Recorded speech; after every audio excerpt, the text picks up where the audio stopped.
In a small town nestled among dense forests stood an old hotel called Hotel Pinewood. Once grand and luxurious, the hotel had lost much of its splendor over the years.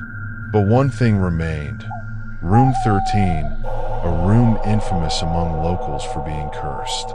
People whispered about it, sharing stories of strange occurrences and ghostly sightings.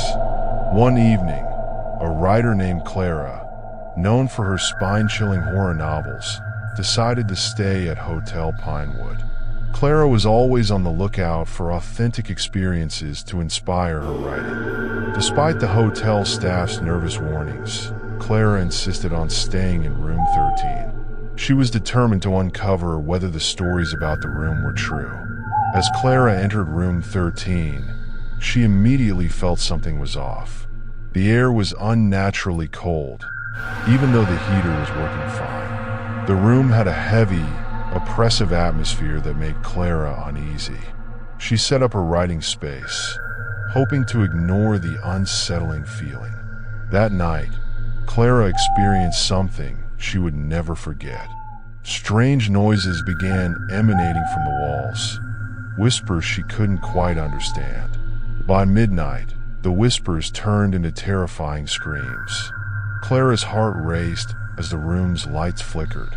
She even found an old note hidden under the carpet, scrawled with the ominous words, "Don't let them out." Driven by fear and curiosity, Clara decided to dig deeper.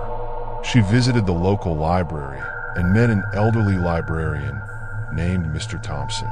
He shared that room 13 used to be a secret laboratory for Dr. Alastair, a scientist obsessed with parallel dimensions. Dr. Alastair had used the room for controversial experiments, and many of his patients had mysteriously vanished. Dr. Alastair believed he could open a portal to another dimension to gain unimaginable power. However, his experiments failed, and he vanished without a trace. Since then, room 13 was said to be cursed.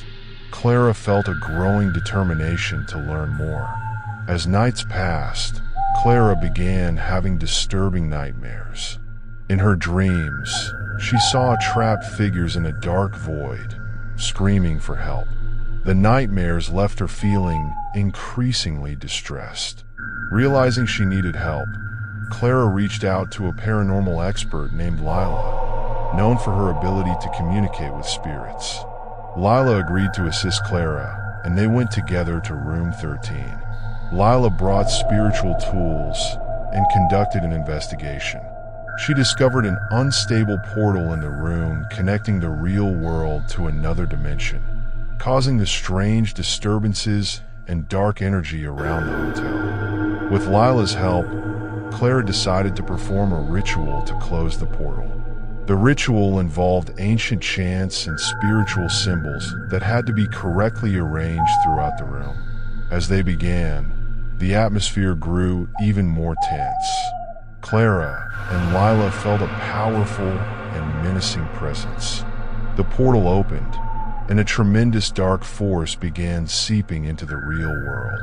Hotel Pinewood started experiencing severe disturbances, lights flickering, objects moving on their own, and eerie sounds echoing throughout the hotel.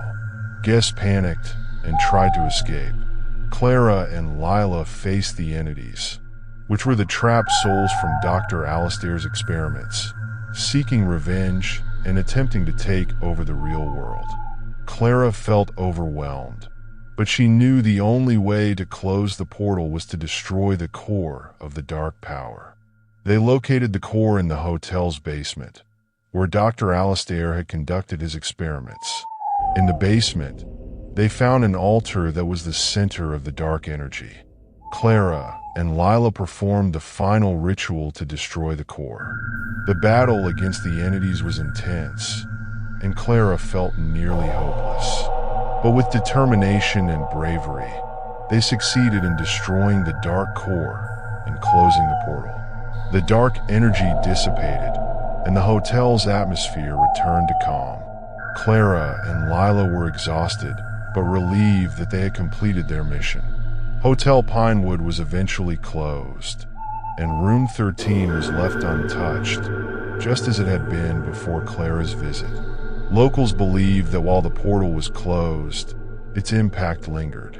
Clara returned to her life as a writer, but she felt that something still lurked behind her words, an echo from room 13 that never fully disappeared. Years later, Clara decided to revisit the small town.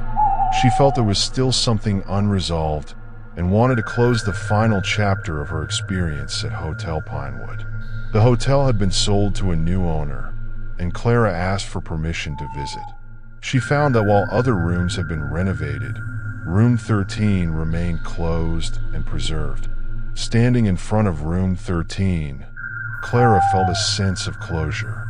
She knew that although many mysteries remained unsolved, she had done everything she could to uncover the truth. Clara left the town with mixed feelings, both relieved and uncertain. The story of room 13 would always be a part of her, and she knew that some mysteries are best left shrouded in darkness.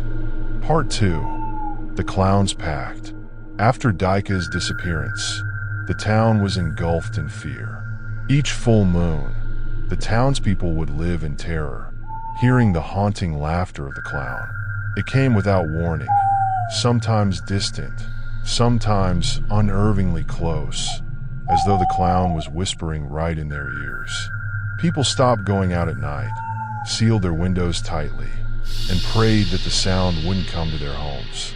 But there was one person who wasn't afraid, Adira, Dika's older sister. Since Dika vanished, Adira had felt that something was deeply wrong in the town, something involving more than just a circus or a mysterious clown. Her grief and sense of revenge fueled her determination to uncover the truth behind her brother's disappearance and the vengeful spirit of Ronaldo. Adira heard Mr. Anwar's story about Damar, the clown who died tragically. She believed that the key to ending Ronaldo's reign of terror lay in understanding Damar's death and why his spirit was so full of rage. One night, Adira visited Mr. Anwar, seeking more details. Though elderly, Mr. Anwar remembered the event vividly. Damar was a good man, he said in a raspy voice, but this town treated him cruelly. They laughed, but they never appreciated what he gave them. They thought laughter was cheap, until that night, when those boys came. Adira interrupted. Why can't his spirit rest? Is it just because of revenge? Mr. Anwar paused, his eyes glassy. There's more than just revenge, child. Before Damar died, he made a pact with something dark. He wanted recognition, to be remembered, and the price he paid was his soul. Every time there's laughter without sincerity, every time someone laughs without appreciation, he grows stronger, more dangerous. Adira felt a chill. How can we stop him? Mr. Anwar shook his head. The only way is to make him laugh genuinely again, to remind him of what real happiness is. But that won't be easy. His spirit is too consumed by hatred and pain. Despite her fear, Adira knew she had to try.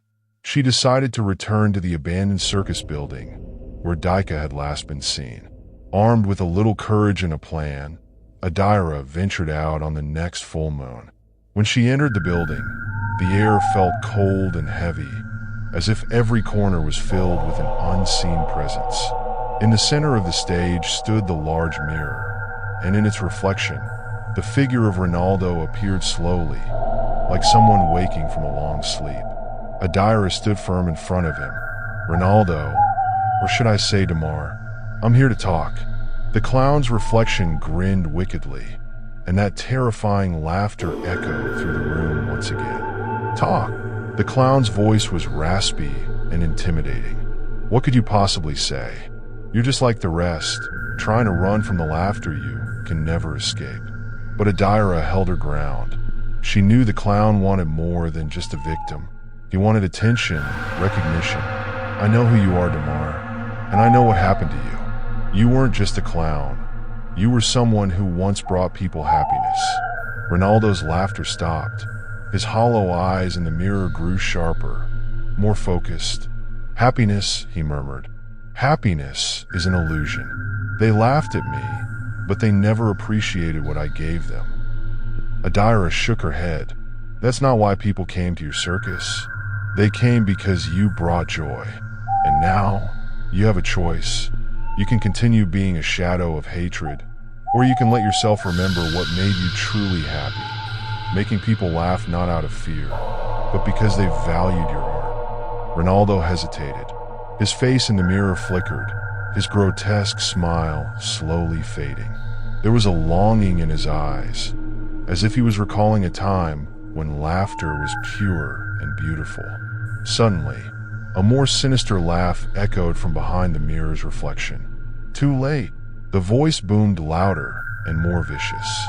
"I'm no longer the clown you think I am. I am eternal laughter, laughter that brings terror. And now, you will be part of my story." Adira knew this was the moment of truth. She pulled out the item she had brought, a worn clown mask she had found in her basement. It was Damar's mask, the one he had worn during his first performances as a clown.